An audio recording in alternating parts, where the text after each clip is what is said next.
tous les syndicalistes et sport. Aussi, tu vas dire, tu as plaidé pour le sport et le là, sur le bio, ça m'engage que nous, nous toujours vraiment ministre sportif. Nous avons depuis le Banda. Nous avons un ministre Bali. Mais tu sais, le chef de l'État, ou soit, a changé de ministère, il y a judo, il y a boxe, il y a karaté, pour pas s'occuper par rapport à l'athlète, le sport, récemment, tu as été secrétaire général du ministère des Sports. Tu as présenté des desiderata sportifs. Tu as présenté moi acte moko ya mabe où il est avant de rendre secrétaire général visite pour nous soumettre ma préoccupation. Je crois que les alliés proches et ça là que l'association des sportifs sans frontières les a reconnu parce que les alliés structure moko créée légalement ils ont des documents légaux na yango.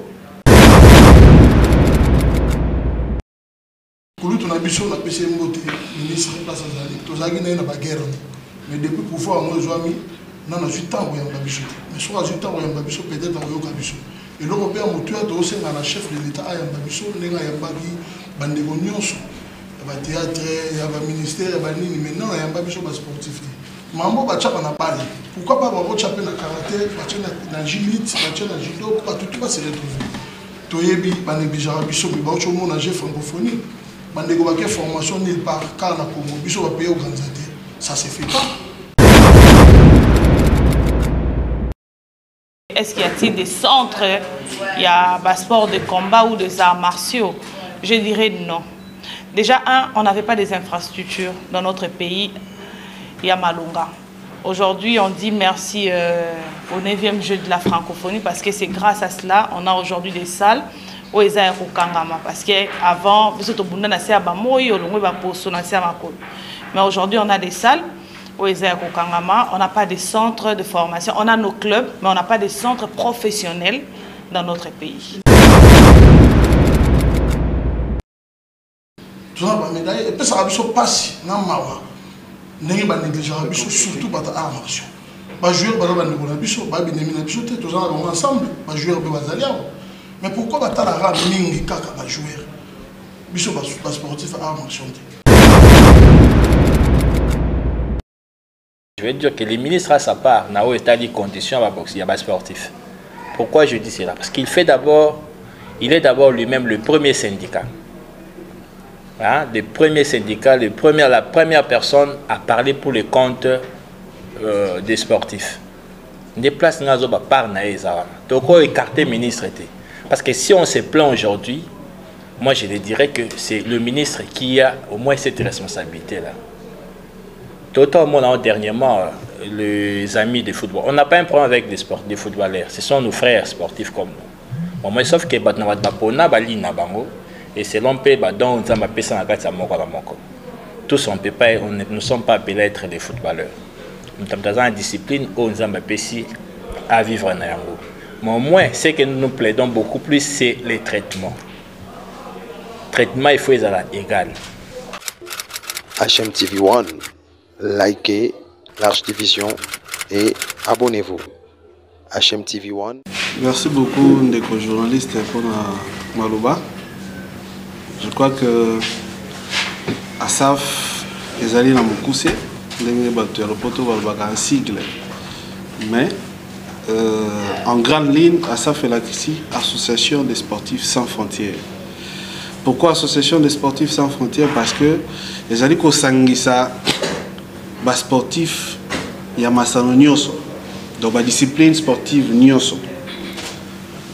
Pour l'année, kosangana wana ezali po etende komoko babengi na kombo ya Dieu merci champion Kiwaka azali wana loboko na nga mobali azwaki likanisi po ete ba sportif bayeba kozala elongo pour que ba desiderata na bango ekoma na destination ba desiderata o je crois na 4e émission ça moi détail et aussi kolandela moi makambo mibale ya liboso tolobi ezali lokola association où ezali ko se constituer en groupe de syndicalistes pour na ko plaider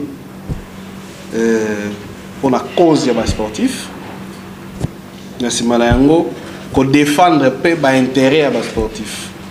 Deuxième point, donc deuxième aspect ezali ko ça la promotion à sport. Promotion à sport et y a un aspect et y a un contexte ébélé. Je crois surtout pour tu n'as détail dans moi aujourd'hui sur moi mon makasi pour retourner bien notre besoin ça. Alors association Nabiso na mukuse je crois que présentation na moi yango wana pour tous voir makasi par rapport à exposé. Voilà un peu pour avoir fait ça comme yango. OK, merci président. Est-ce que tu continues à deuxième étape dans ce j'ai la question de réponse mais dans ce qui est à la bilingue parce que nous sommes à la biso nous sommes même moi les photos nous sommes à la même lingala et on a la première question avant que la tique après on de ça na bon armaloba na kati association na bino asaf na dit autre chose tout à l'heure awaki va englober passeport union sur la carte.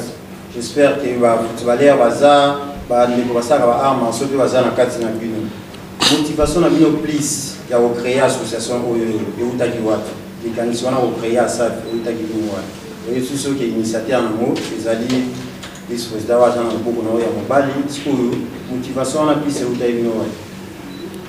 Voilà, moi je crois que motivation est outil de par la considération des sportifs au Congo.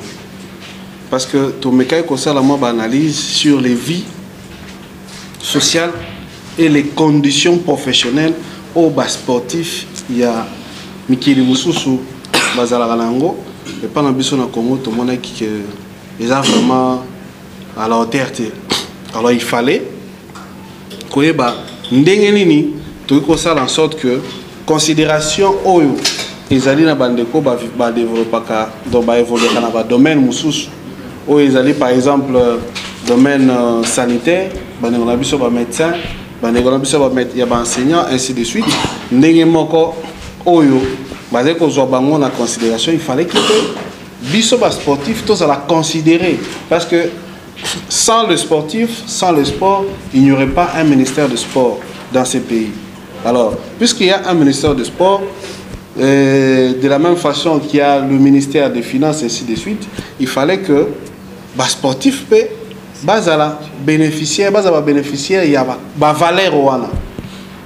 Alors, il y a mis tout le monde qui dans l'introduction que ça la promotion et le sport. Parce que tout le monde découragement et côté ming dans la génération par rapport à la génération passée motivation bakulutu bazalaka nango na pratique ya sport na bilenge ba goya na sima moi découragement côté makasi pour nani to moni ndenge ni bakulutu bazalaki traité.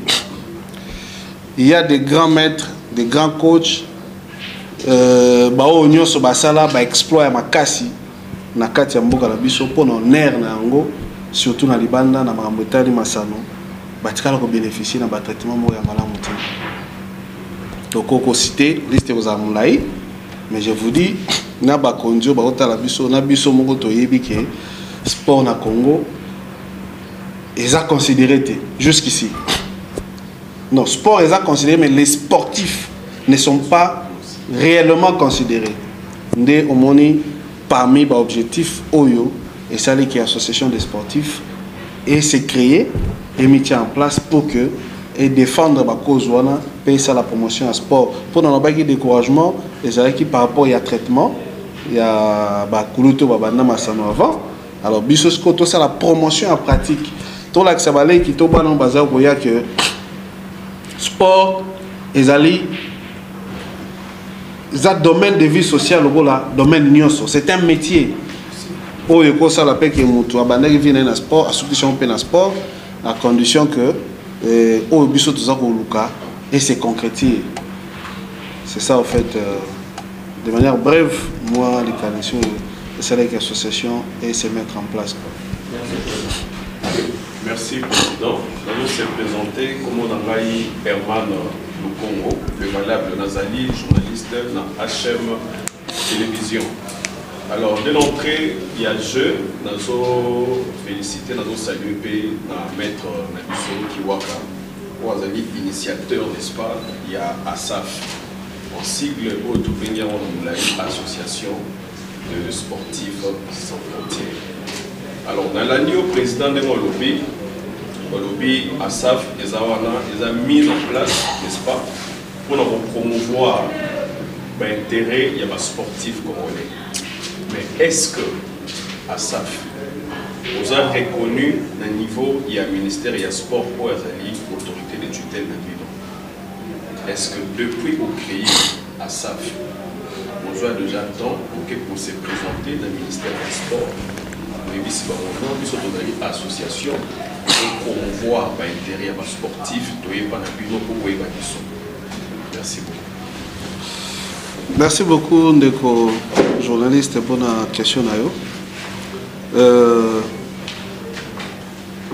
Oui, déjà, pour la ligne, parce que l'association ici est réalisée, moi, ma Kamumingi, ma action est bélée sur le terrain. Le ministère des Sports est sans ignorer que l'association existe. Récemment, tout à l'heure, secrétaire général du ministère des Sports, tout à l'heure, présenté des désiderata, il y a des sportifs, présenté moi acte moko ya mabe où il est kaki avant de rendre secrétaire général visite pour nous soumettre ma préoccupation. Je crois que les alliés proches et ça là que l'association des sportifs sans frontières les a reconnu parce que les alliés structure moko créée légalement, ils ont des documents légaux na yango. Tous plus en collaboration dans la direction des activités sportives et physiques. Il y a le ministère des Sports, la division 1, je crois, si je ne me trompe pas. Et en plus, Excellence, Monsieur le ministre, au hasard en fonction, a eu à prendre part dans une marche de soutien organisée par l'ancien footballeur, ce qui est encore... le nom m'échappe. Les gens qui marchent au manque d'anciens sportifs à organiser pour nous soutenir les FARDC dans le front. Tout le moment où est menacé. Alors, toutes les couches sociales, presque, et manifestaient leur soutien. Mais les sportifs n'avaient pas manifesté leur soutien. Alors, nous étions obligés de prendre part à l'activité. Mais hélas, et ça là que na marche yango bandeko ba sportif ebele ba répondre que pour la nini toyebi ba raison ebele les nini oui né na ozolo ba tout à l'heure toyebi ba raison oyo et ça là que bandeko ba sportif ebele va se faire manipuler parce que les alliés sur base il y a conditions de vie sociale oyo la plupart bandeko ba sportif va traverser. Ils ont ça là que baza ko sous plaisir ou anate ya reprendre part dans l'activité où ils sont liés na sport. Pour na bango plus c'est comme les kambo ya quota une marche de soutien au bas sportif fallait pas présenter à l'endroit bateau baza ko battre l'intégrité territoriale na biso bande rebelle et comment les kambo ya combien ils allaient ainsi de suite. Donc ce n'est pas de leur faute. Tout simplement parce qu'il y a eu trop de manipulations, les sportifs ont été divisés, ainsi de suite. Alors, on a formulé les parenthèses, on a Kangi Yango. Donc, ministre en fonction, a joué qui part dans l'activité, et il avait apprécié notre association. Il avait apprécié notre association. Yango, c'est là que Tokuta a plus d'une fois avant qu'il ne soit ministre. Donc, notre structure est légalement mise en place et bel et bien reconnue par l'autorité des tutelles. Merci, Makombolala, Jennifer Lopez, journaliste de la HM Télévision. Maître, qui réponse là, tout le monde qui bosse à l'image, na ministre des Sports, ou bien qui n'a pas de débit, si à comme le ministre des Sports, mais c'est comme Abi peut signer la football. Avant qu'il signe, sinon, au Bossala qui était à comme le hasard ministre des Sports. Merci. Très bien.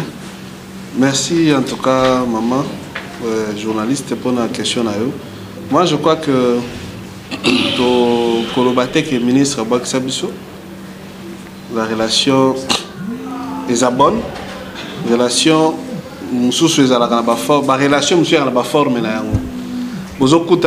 en fonction il y a des circonstances. En fonction il y a domaine où ils ont lié bino. En fonction il y a à titre familial, s'il fallait bien le dire. Alors, la ministre, je crois que tout le monde est bitumba moko. Bitumba yango ezalaki bongo kolakisa na bandeko ministre mususu ba prédécesseur na ye. Ndenge nini oyo il fallaki batambusa ministère ya sport. Oyebi azana expérience makasi. Il a près de 40 ans dans le milieu sportif. Il est bien outillé. Alors, bitumba yango to bundaki na ye longo, même na ba émission na ye sur le plateau. Tu vas donc partager l'engagement. Et il est en fonction maintenant. Tu mais je crois qu'avec le temps, à comprendre qu'ils ont la structure moko oyo et maintenant qui presque même démarche nangai ils ont existé jusqu'ici. Et je crois qu'il pourra recourir à nous. Mais Bissot au croisé à beau côté, nous continuons toujours à travailler pour l'intérêt des sportifs. Et je pense que ce qui est administration naïe et Kosungaye et Kozalamakasi, parce que ça fait 3 mois, on a fait les rappels d'une correspondance qu'on avait adressée à son prédécesseur. Oyo et la lettre est morte pendant 6 mois avant Longwa. Une lettre, une correspondance, tu connais la ministre du sport et ça la 6 mois d'année à Longwa. Tout ça la réaction a été. Mais la lettre. Est-ce qu'il vous a un bon terme là? Non, mais on est en bon terme. Tout ça en bon terme, il n'y a pas de souci. Donc il fallait peut-être tout ce qu'on a chuté pour comprendre tout ça en bon terme. Alors, recommandation au tenir tout ça en excellence na biso ou en fonction. Ils allaient que l'administration n'aille à cabinet sur Kosongaye et il fera la différence avec ses prédécesseurs. Pour l'année, parce que ça fait aujourd'hui 3 mois. Tu adresses à qui lettre moko pour nous rappeler lettre mot et ça là 6 mois où on ne connaît qu'il n'a qu'à réagir.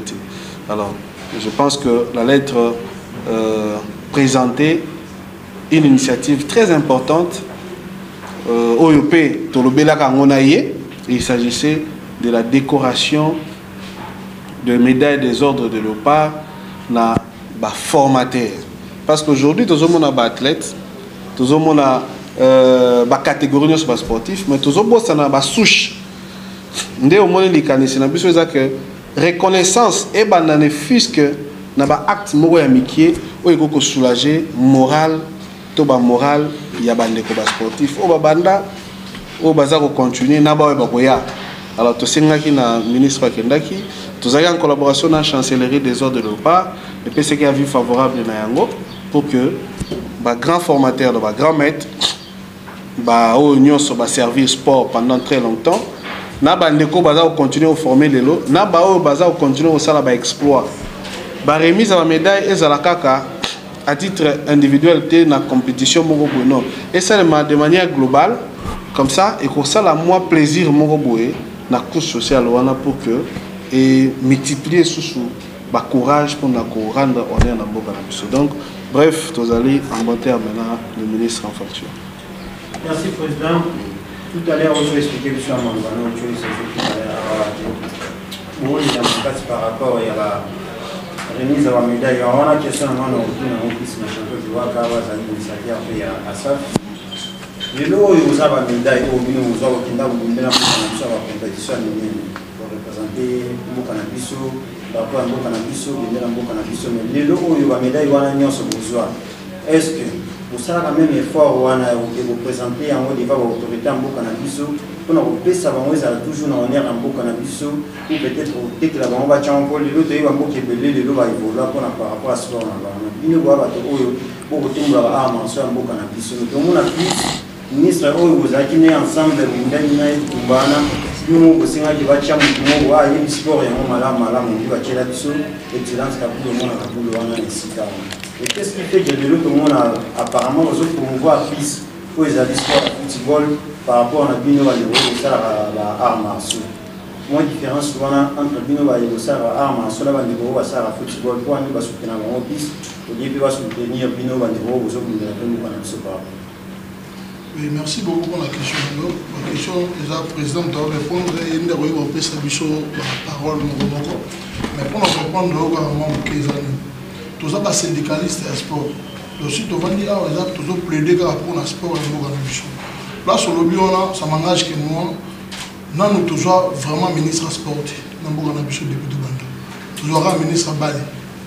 Mais tout ça, dans le chef de l'État, ou soit a changé de ministère, il y a judo, il y a boxe, il y a karaté, pour pas s'occuper par rapport à l'athlète, le sport, tout le monde a justement pas l'aider à se retrouver. Pour lui, on a besoin de PC Mbote, ministre de la Santé, tout ça, il y a une guerre. Mais depuis pouvoir, nous avons mis, nous avons eu temps pour y avoir besoin. Mais soit nous avons eu temps pour y avoir besoin, peut-être nous avons eu besoin. Et l'Européen, nous avons aussi un chef de l'État, il y a besoin, nous avons eu besoin. Il y a théâtre, il y a un ministère, il y a nini, mais non, il y a besoin de sportif. Mambo va chapa na parler. Pourquoi pas avoir chapé na karaté, na gilite, na judo, pas tout va se retrouver. Toyebi, ba négligeara biso, mais ba autre monde na francophonie. Ba négobaké formation nulle part, car na Congo, biso va payer organisateur. Ça se fait pas. Ça se fait pas. Tout le monde a voyagé, bon, nous sommes invités aux Jeux Olympiques, na pays nous. C'est que peut-être qu'il y a une formation. Mais j'espère que tu as une médaille parce que tu as une médaille. Tu as une médaille et puis ça va passer dans mawa. N'est pas négligeable surtout par ta armation. Pas jouer par la négligeable, pas bien éminer biso te tous ensemble, pas jouer be bazalia. Mais pourquoi ba ta la ra mingi kaka ba jouer? Biso ba sportif armation. Est-ce que ça nos parents ni na wolo ngana tongo? Ajumo na bila ko commissaire na lit. Il faut attendre. L'idée nini oiseau réunir. Tout le monde a la télé, oiseau nini, a commis na nini. Ils ont la montation, tout le monde commissariat pour bandebona passer bien pas côté là-bas. Mais c'est ça dans le sens même pas. Mon fois qu'il est à s'adhérer dans le sport pour avenir là. Nabunda karaté, nabunda judo, nabunda lutte, nabunda taekwondo, nabunda boye. Ah exemple, le président Junior Kadaka mettre Guy de tel abunda zo bo sala boye. Pourquoi pas plus? Tout ce qui est le président Ayamba Bisso, Ayoka Posan Bisso, ce qui est ministre sport Ayamba Bisso, Ayoka Posan Bisso, pour nous se faire rebâtir. Merci.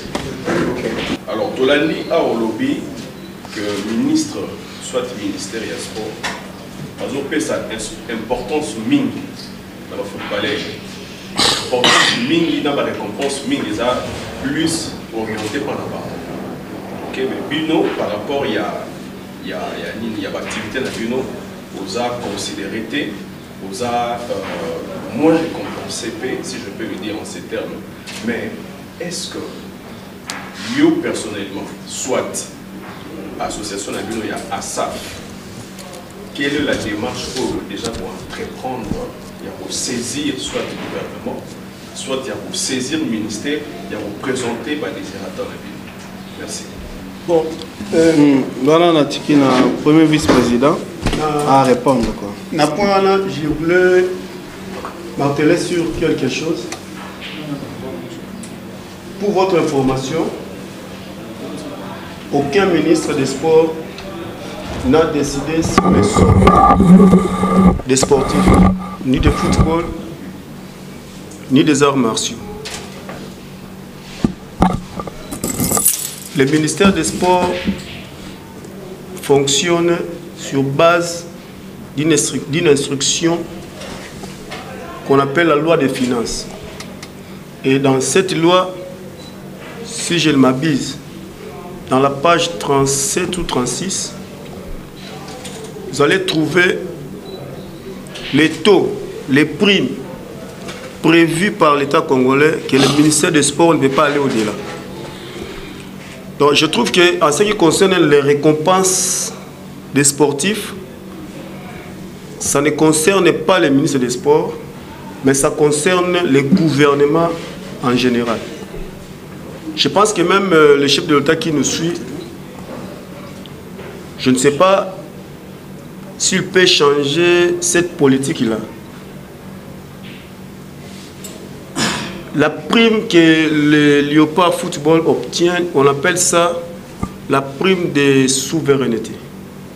Nulle part dans la loi des finances, vous trouverez que c'est mentionné un athlète qui compétit dans une compétition de haut niveau doit obtenir 2000, 2500, 3000, même pas $1000. Nulle part. Je parlais avec le contrôle des gens qui ont fait la finance publique. Il y a une loi, une instruction qui détermine les montants sur base des officiels, des staff techniques et des athlètes en compétition tant nationale qu'internationale. Là, c'est clair. Alors, et là, peut-être que parce que le ministre du Sport, moi je suis au sport. Je suis au sport pendant 9 ans dans le cabinet sport. Et puis je suis pratiquement dans la cellule de finances. Les autres qu'on a le ministre du Sport, surtout, netinga mouton na kati, na epsa rabatuke, le ministre du Sport au monde na balekakawana, baza pour rien. Dossier à lit, il y a judo, il y a boxe, il y a quota. Parce que la finance publique, tout a 4 étapes. La première, c'est l'engagement. Le ministre des Sports a sous un engagement. Seul le ministre des Sports et qui n'est pas budget, qui est le liquidateur. Le budget liquide. Seul le ministre du budget et qui n'est pas le ministre des Finances ou un ordonnateur de dépenses.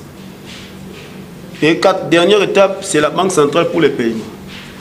Alors, lorsque le ministre engage, et comme le budget liquidé, ceux qui ont la finance, et vendent, le ministre de la Finance a signé. Alors, le ministre des Sports a dit que la TVT a fondé homologue que ceux qui ont bossé pour des raisons, il y a solidarité, il y a union sacrée, après ça va secret me souster. Mais pour votre information, le ministre des Sports a décidé de rater, na otali prime, on peut ça va judoka 600, peut ça va jouer 1000 T. Même le Jeep au moins on peut ça va jouer wana. Les décisions, il y a yémo comme Konzamboka, dans le Bible pour la prestige, pour la CPL Singa, na Pesibino Bajip. Dès l'autre roko Singa, na Konzamboka, kaka nenge, azo ke Sengwana sur ba footballeur, ba Kei, ba Elie, coupe. Azo pe même et Sengwana ceux qui ba sportif à arts martiaux, ba Elie ba médaille, ba zo pe même récompense. Tout le monde a déjà francophonie awa. Sport au bateau sur ba tchela kamaele. Bah éliminer la première tour. Qui même pas musique. Mais kaka bano biso to négligeaka oyo ba ya entraînement makolo maya romelezate mais lelo ba sali fierté à mboka. To sali ja francophonie, je vous informe, j'ai un trésorier général de la Fédération congolaise de lutte associée. Préparation to sali l'état PCB soit à 10 francs. Mais la lutte nous avons 2 médailles d'or bangwana. Tout là, on va préparer Wapi. Excusez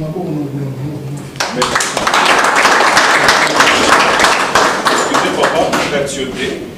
En tout cas, pour la ligne également, par rapport à la question que nous avons soulevée, au lobby, on a le gouvernement et pour récompenser, il faut changer la politique, il y a la loi de finances. Alors, vous avez dit très large, peut-être au bazar, pour comprendre le langage, soit l'expression d'ailleurs. Alors, de manière très courte, quel est le moyen que le gouvernement doit passer pour un changement politique? De manière très courte. Non, de manière très courte, je dirais ceci. Il faut que les choses soient bien définies. Que les choses soient bien définies. Que sportifs nyonso, ils ont le sport, ils ont un caractère collectif comme le football, le basketball, le handball. Ils ont des sportifs, des disciplines à caractère individuels, les boxe, karaté, judo, lutte et consorts. Ceux qui vont franchir telle étape, vous aurez ça comme récompense. C'est très capital. Je ne vais pas imaginer football, plus de 40 personnes, plus de 50, mais un boxeur qui a une médaille d'or, beaucoup de cette jeep. Je ne sais pas.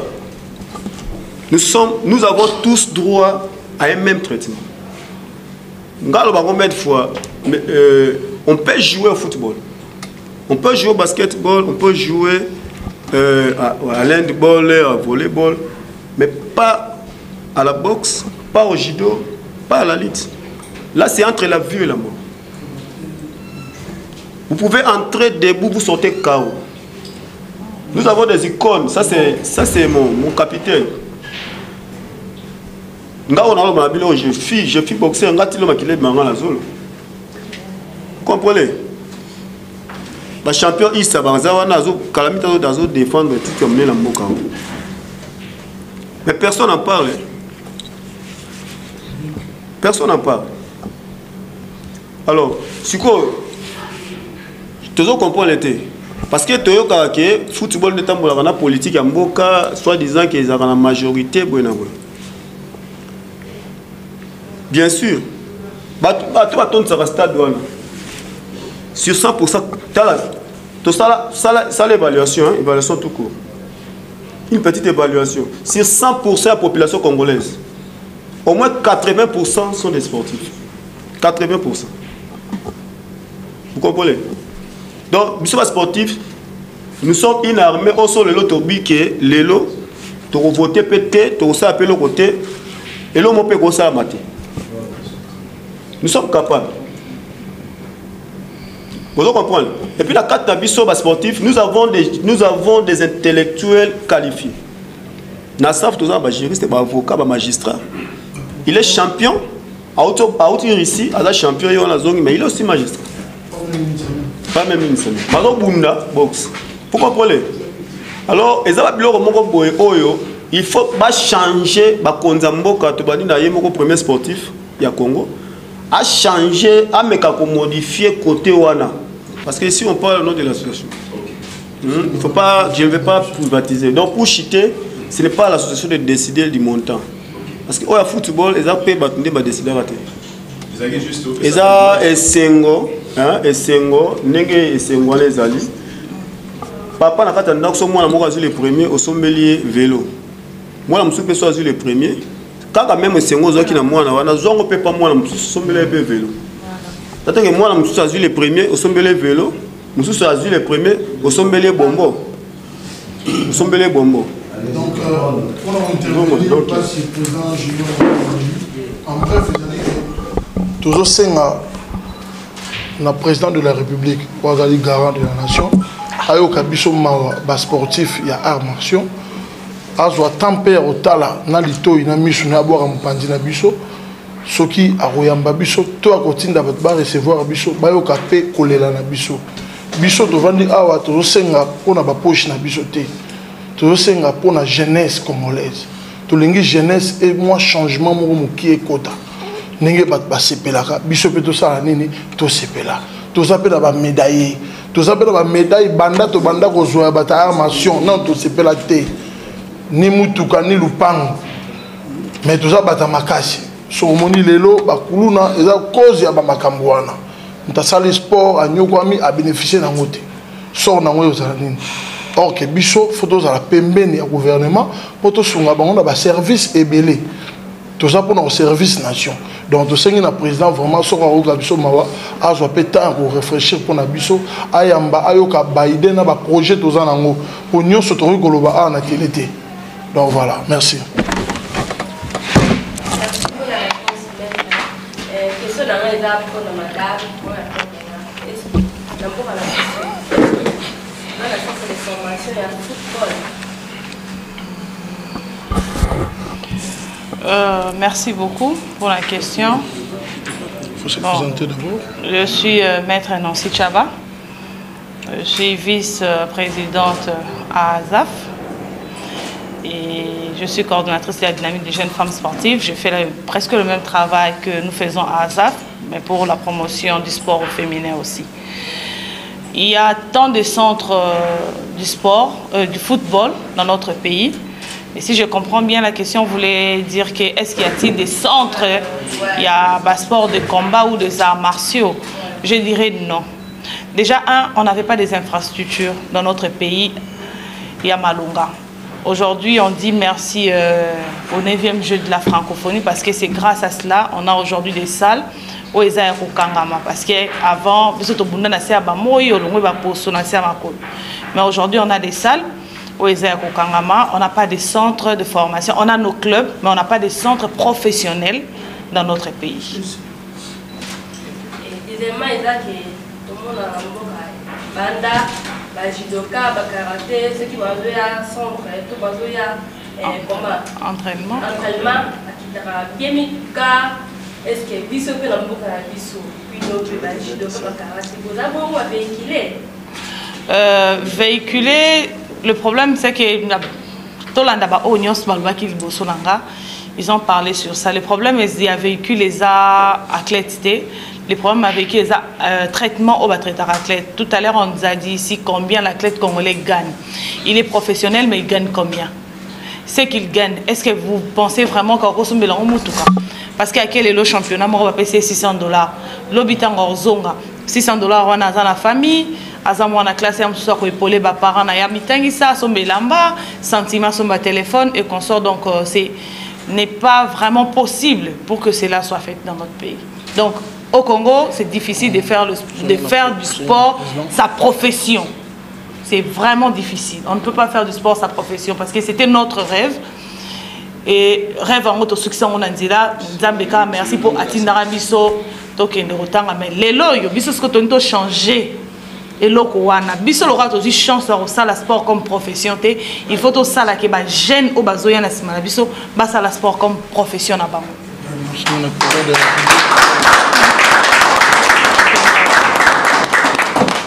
Merci beaucoup.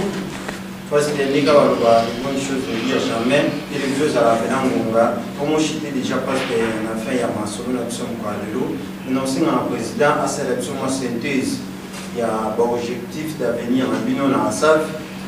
Aux autres projets ça à venir parce qu'on est au retard nous par le monde entier qui va continuer à la bino en qui venir ça.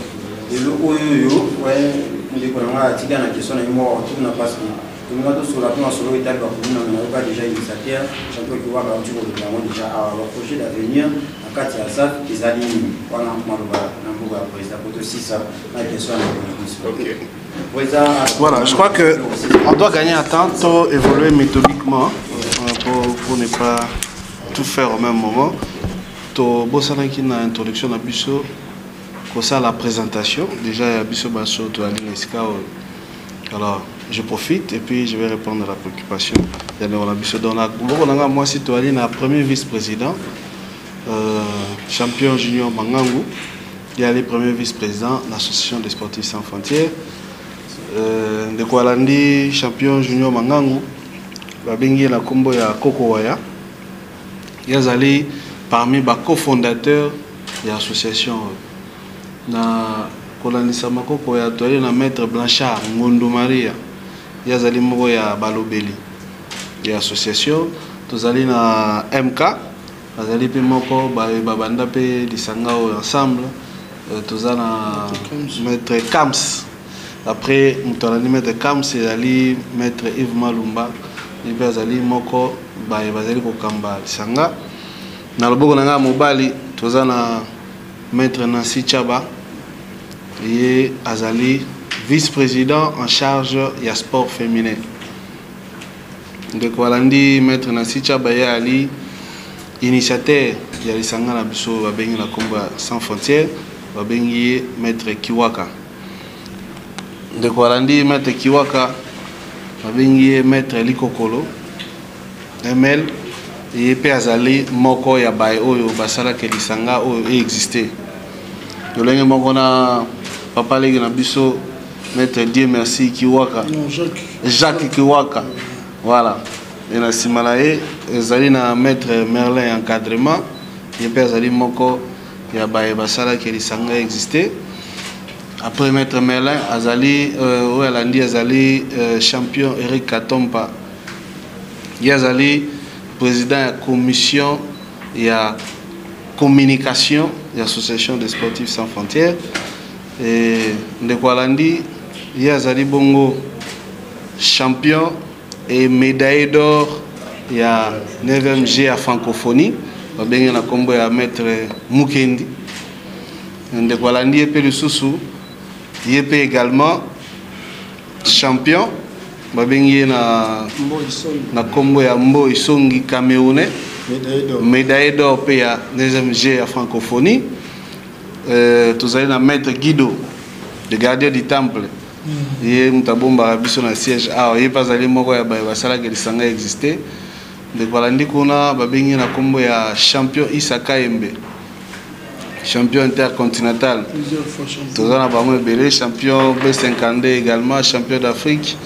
tous allez na champion Issa Kaembe yazali moko pe ya bayo basala que lisanga exister na suka kuna to na ndeko na biso Maître Joe Lou et azali pe moko na kati ya lisanga ya association na biso les sportifs sans frontières. Voilà, donc présentation il fallait que ça les mains pour que bandeko ba hôtel la biso na bitando na bango ya mike ba comprendre que ezali bongo ba ya bango ba défenseur na bango. Alors pour répondre à la question à Ndeko, je crois que makaniseza mingi ba projet ezali mingi oyo biso tozana yango tout à l'heure tous a besoin d'amélioration de la condition de vie sociale et professionnelle il y a des sportifs. Alors pour y arriver, qu'est-ce qu'il faut? C'est de commencer à améliorer les traitements par rapport à l'exposé à Junior Mangang autour tout à l'heure. Alors biso pour éco mabongo biso faut continuer car la démarche ne quoi tout ça nini comme action pour ça. Nous avons écrit, nous avons donné nos idées, nos initiatives pour que Bakondiambo kaba comprendre que Mibeko Oyo ezako tambo sa sport na mboka na biso ezako exister mais autres on a besoin de moins ka mise en application na yango parce que tout a été dit. Toto au monde a kalamingi été bande ko basala ki ba états généraux il fallait qu'il déjà to yeba que loi wana tamba mandaki et si est déjà en vigueur jusqu'ici n'a noté c'est que tout ça conseille la kaka ancienne loi. Alors l'ancienne loi wana de biso place tout ça simbela nanu de façon que tout constater que babandi ko exécuter parce que ça fait plus de 12 ans depuis que loi les a existé ba appliquer yango te comme il se doit. Biso lutte na biso ezali pour na exécution to mise en application alors il y a un monde qui s'abisso que moi changement qui est comme quota par rapport à l'infrastructure parce que l'État a une obligation il y a une infrastructure adéquate dans la province pour faire développer le sport dans le biso. Alors biso to aussi mbelaka ba point wana. Toza ko la musa l'État qu'il faut ça parce que vous avez une obligation au salon. Vous avez le devoir de le faire. Alors on a des actions auto sto banda ko mener et toza ko continuer. To sengaki en dehors il y a décoration, to reconnaissance. Il y a bandeko yo ba sali mingi na sport ba former ainsi de suite. En dehors na ngoto sengaki pe parmi les points, les éléments où ils ont la considération dans les sportifs, ils allaient se présenter, to sengaki bongo ba pe sabiso esika pour la place des sportifs congolais. C'est parmi les actions où tous ont mené. Tout le monde a place des artistes, place des évolués, ainsi de suite, place d'anciens combattants aussi. Alors, les sportifs à ça plaisir dans Moka, ça continue au ça plaisir dans Moka. Il faut moi bah élément et ça voilà, les sportifs commencent à devenir commencent à se faire sentir considérés. Il faut qu'on manie le mot qui peut pas comprendre que la démarche auto mener en pas matière. Alors, en dehors de Yango, nous avons tant d'autres projets où ils ont que tout est dévoilé sur na étendue. Je crois que madame Soussoupé va exploiter Yango au fur et à mesure. Trop bien Sarabino pour couvrir oyo nyonso toza kosala comme action. Donc c'est ça en fait. Merci Président. Dans la ligne, on répond aux questions. Il y a des honorables, il y a tout par rapport à projet d'avenir. Parce qu'il y a une excellente question, il y a un moment pour répondre convenablement. Mais personnellement, nous avons une inquiétude. En fait, question, il y a juste une réponse de Pessia Souka et puis nous allons finir.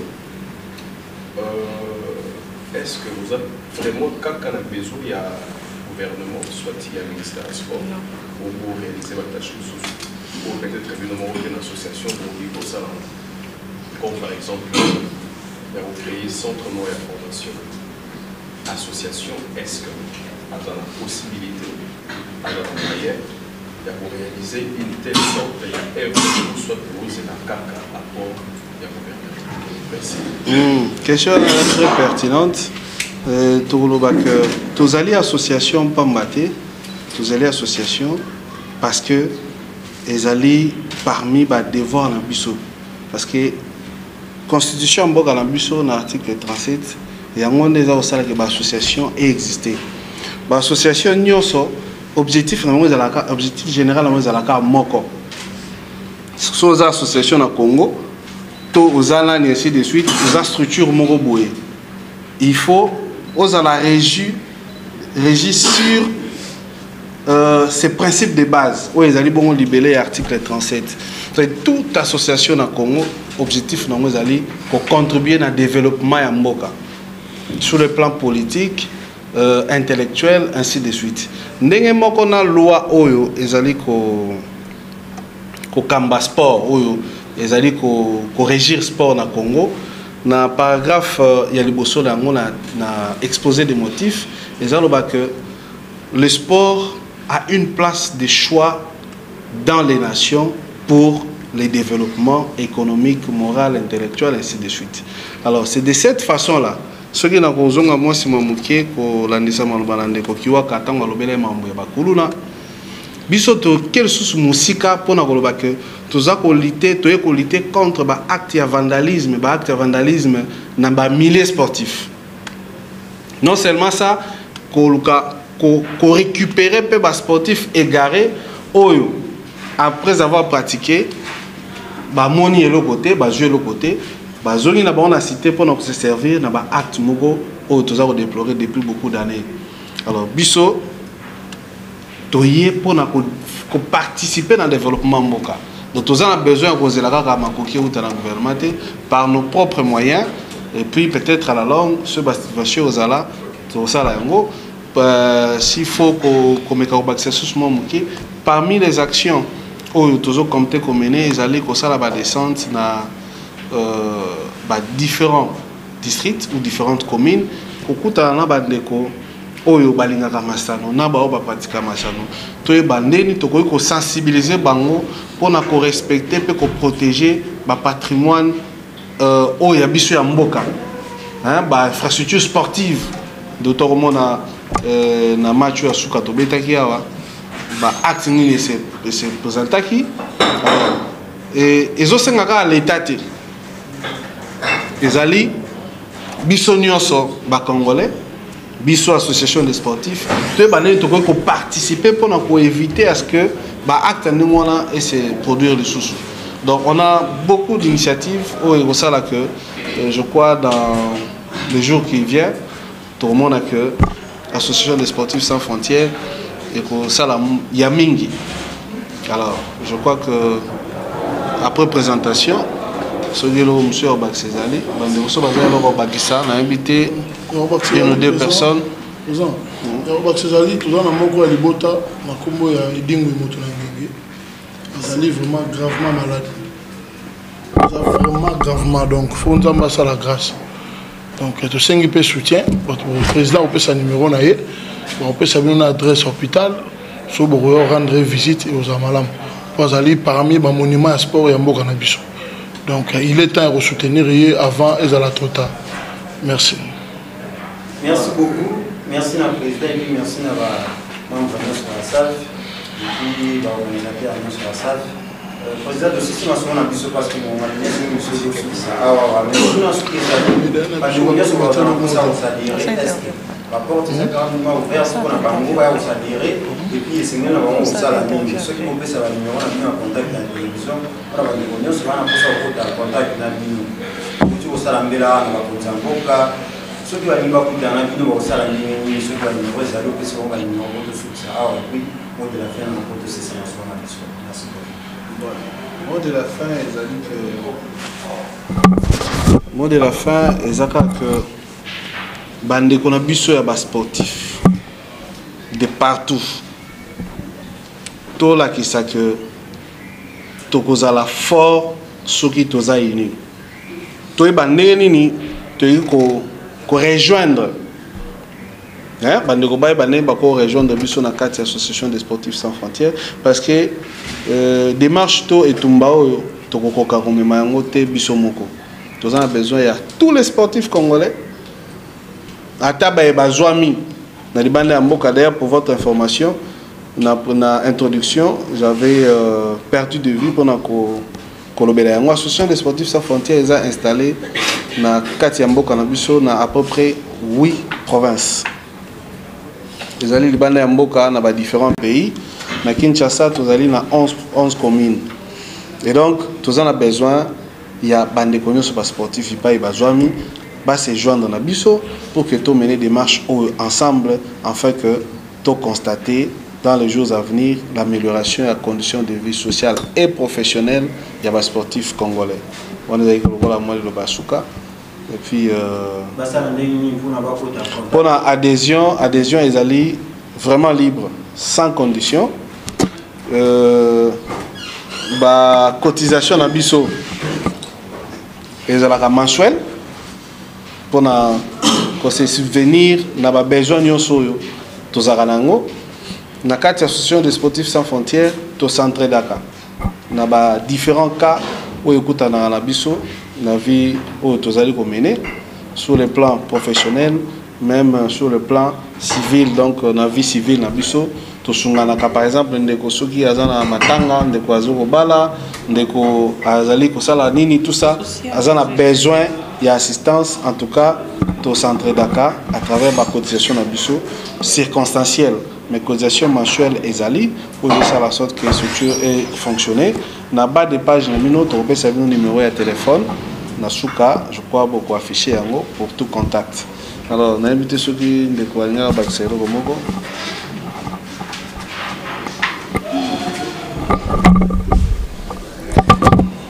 Ok, merci Président pour l'octroi de parole. Moi je suis Eric Katon Pachimanga, je suis un boxeur professionnel.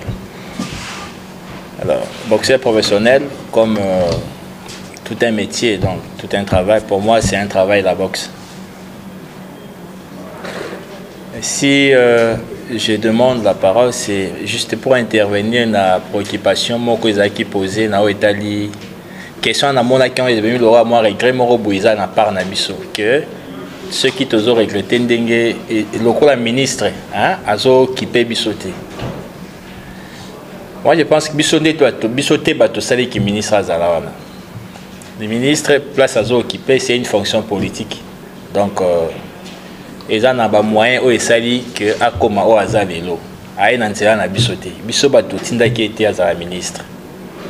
Bon, moi, ce qui est vrai, pour rencontrer aussi la position du premier vice-président, Nao Etali Denga Pesaki, position sur l'avantage au sportif selon la loi des finances. Mais moi, je pense que les ministres, Denga Longola qui ministre, moi, je ne suis pas d'accord avec lui. Je veux dire que les ministres, à sa part, Nao Etali condition à sportif. Pourquoi je dis cela? Parce qu'il est d'abord lui-même le premier syndicat.